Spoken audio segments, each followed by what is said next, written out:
Utkarsh Odisha make in Odisha कॉन्क्लेव्हचं पंतप्रधानांनी केलं उद्घाटन। नॉन-मेसी सेवा क्षेत्र आणि भारताची उच्च गुणवत्ता उत्पादनं हे देशाच्या आर्थिक विस्तारातले दोन मोठे स्तंभ असल्याचं प्रतिपादन।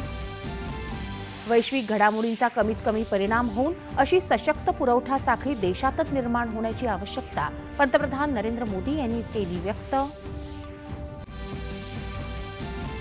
भारत अमेरिका यांच्यातली भागीदारी आणि हिंद प्रशांत क्वाड भागीदारी अधिक बळकट करण्याची प्रतिबद्धता पंतप्रधान नरेंद्र मोदी आणि अमेरिकेचे राष्ट्राध्यक्ष डोनाल्ड ट्रम्प यांनी केली व्यक्त।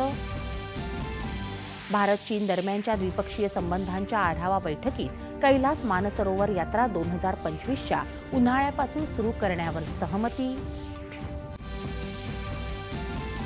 मुंबई महानगर प्रदेश क्षेत्रातले सिंचन प्रकल्प तातडीनं पूर्ण करण्याचे तसंच नदी प्रदूषण कमी करण्यासाठी अत्याधुनिक पाणी तपासणी यंत्रणा उभारण्याचे मुख्यमंत्र्यांचे निर्देश। सोयाबीन खरेदीत महाराष्ट्र देशात अव्वल स्थानी, गरज भासल्यास केंद्राकडे खरेदीची मुदत वाढवून मागणार, पणन मंत्र्यांची माहिती।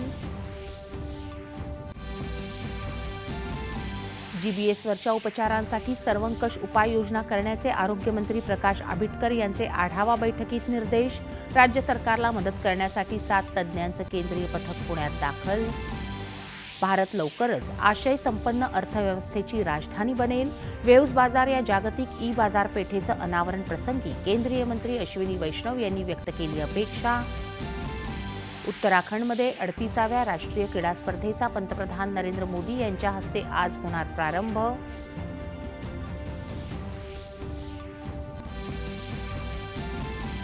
आणि भारत आणि इंग्लंडमध्ये सुरू असलेल्या 5 सामन्यांच्या T20 क्रिकेट मालिकेतला तिसरा सामना आज राजकोट इथं होणार।